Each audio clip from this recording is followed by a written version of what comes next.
Hey everyone, in this video, I will show you how to blur a face in Canva. Now, if you find this video helpful, like and subscribe would mean a lot. Alright, let's dive in. Now, first of all, just open your Canva design. Okay, go on the left side and just click on this app section. Okay, now go on the search bar and type face uh, blurring.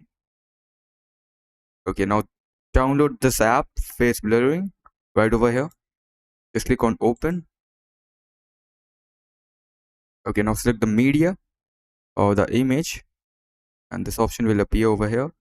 Just click on blur faces.